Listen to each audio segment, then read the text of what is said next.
In this video, we will show you how to replace your rear lower rearward control arm on this Jeep Patriot. This will be located behind your rear wheel. Let's get into it.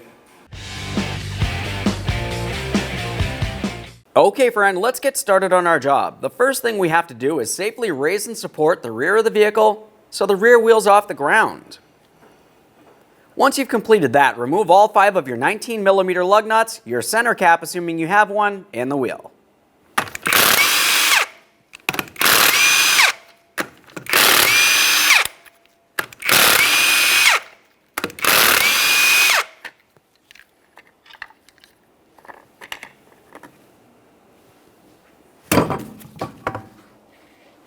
With the wheel out of the way, we have a clear view of our rear lower control arm. Let's start all the way out near the rear brakes. Now in this area, you're going to find that you have an 18mm nut attached to an 18mm headed mounting bolt coming from the front towards the rear. I'm using my wrench for the mounting bolt head.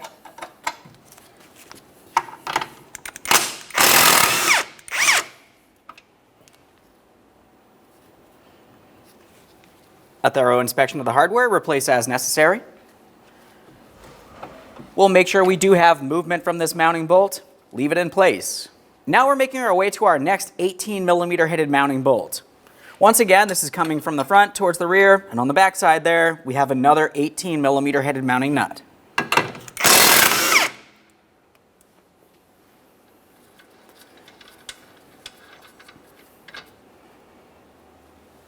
Just make sure we have some movement from this as well.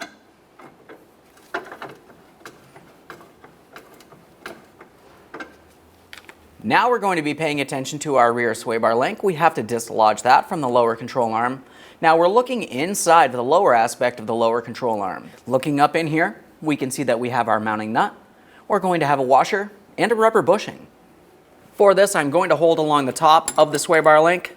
On my application, I'm using a 14mm for my mounting hardware.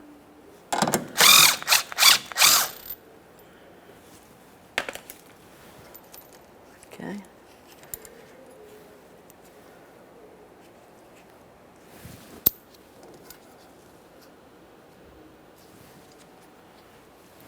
Okay, that looks good. We can leave the sway bar link where it is. We're going to follow the lower control arm to its next mounting point. Now looking here, we're going to find that we have another 18mm headed mounting bolt making its way straight through and an 18mm mounting nut.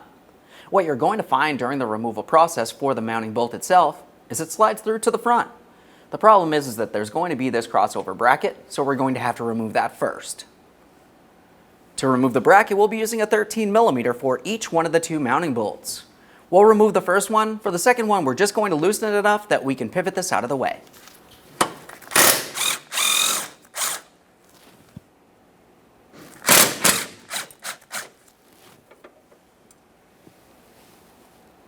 For this hardware, I'm using my 18mm on the outboard side there.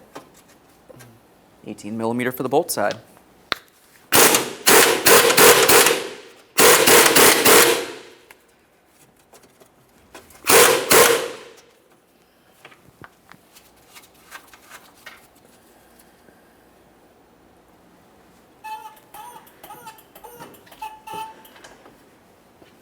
To continue removing the mounting bolts, you may find that you have to apply support underneath your control arm, raising or lowering as needed to remove the hardware.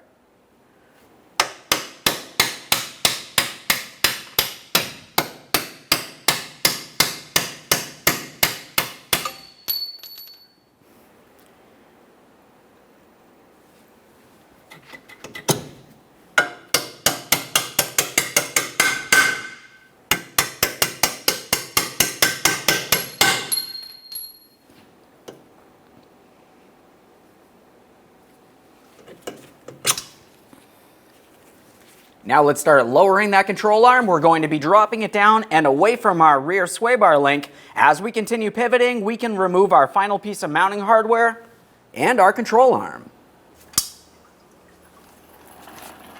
Now when you start bringing the control arm downward, you're going to find that the sway bar link is going to separate, so we're going to take that apart now and we'll set it aside.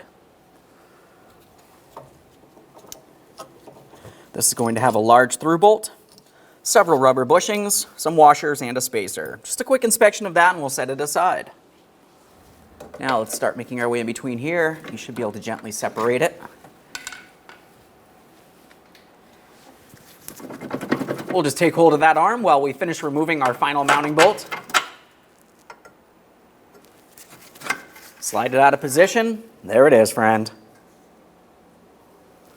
Prior to installation of the brand new rear lower control arm, clean and inspect all of your mounting surfaces. We're starting with the rear subframe. For this, I'm just using a wire brush and a clean rag.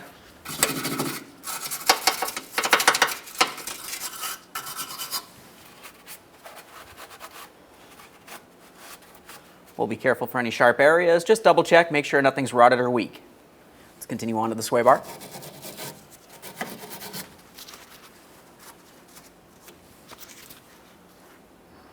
Rear shock.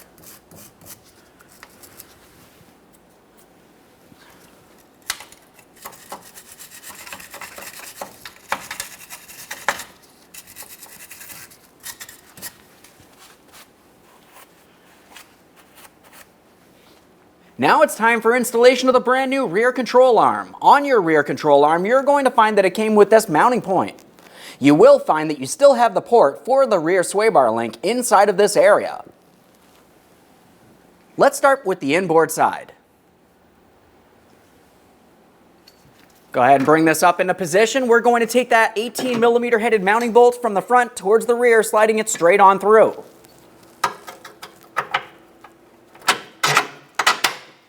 Now continuing on from here, we're going to be starting on our mounting hardware, but we are not tightening anything yet until everything's started on. Now as we continue making our way to the outer portion of the control arm, we want to of course have support under here so we can bring it up into the proper position. We're going to have to align things. Typically you can flex them as necessary. Be extremely careful for any pinch points as you continue on throughout this entire process.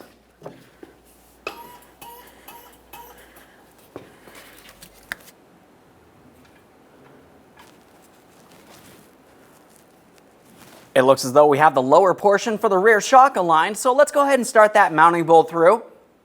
The bolt for the lower shock will be the pointed mounting bolt. And of course, for all of these bolts, I'm using blue thread locker. This is going to come through from the front towards the rear as well.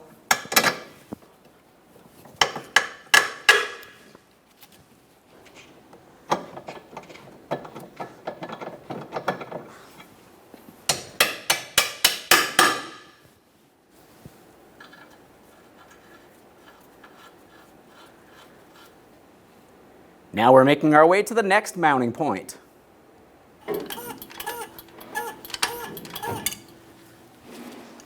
To get this aligned, I'm using my awl. Come right in here. You can also use a pointed punch if necessary. The bolt comes through from the front towards the rear, just like all the rest of the bolts.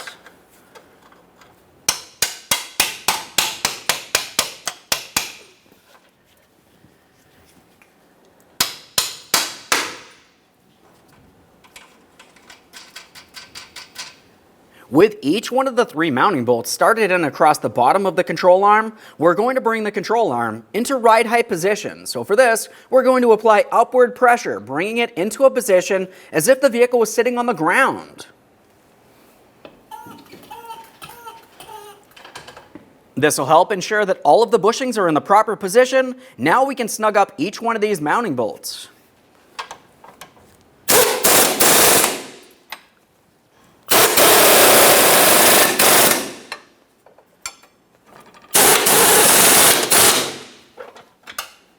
Now I'm going to be torquing this inboard bolt to 70 foot-pounds.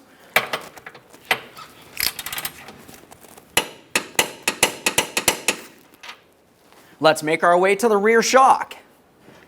The rear shock lower mounting bolt torque is 73 foot-pounds.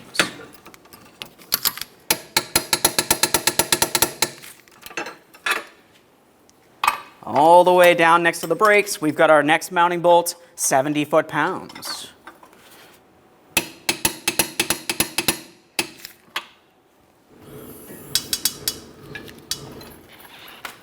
Remove support from under your control arm.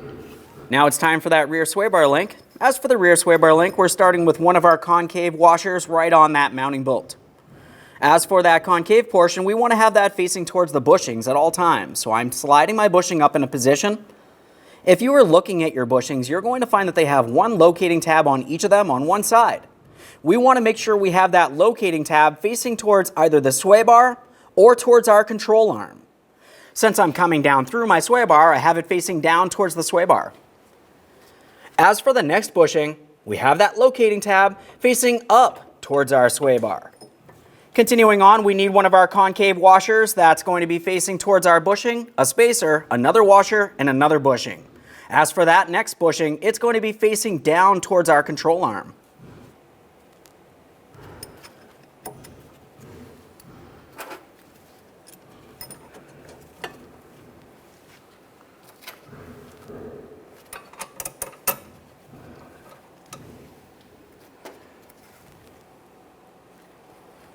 Now this part can be a little bit of a tight fit, trying to squeeze this in here. You may need to flex that sway bar link. Underneath the control arm, in the center there, it's time for another bushing, another one of our concave washers, and our mounting nut. Let's get that bushing on there.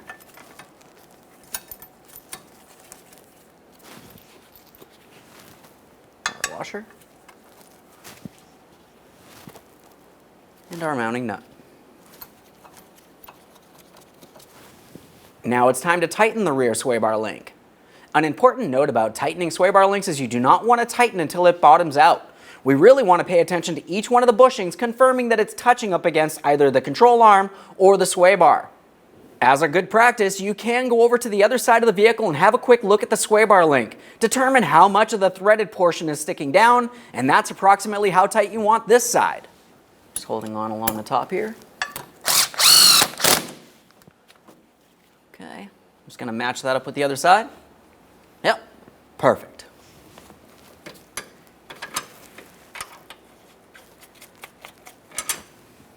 Prior to making your way out from under the vehicle, make sure that you reattach your crossover bar. Using a 13mm, we'll make sure these are nice and tight.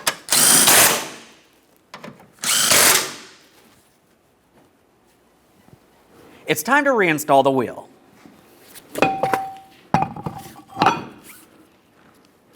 Once the wheel's in place, if you have a center cover, go ahead and install that now. We're starting on all 5 of our 19mm lug nuts. We'll bottom them out. Get the wheel safely back on the ground and torque each of these to 100 foot-pounds.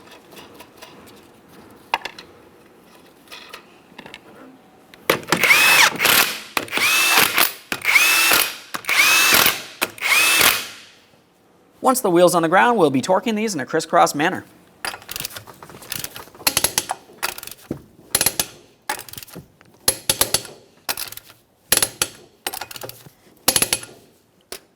Torqued.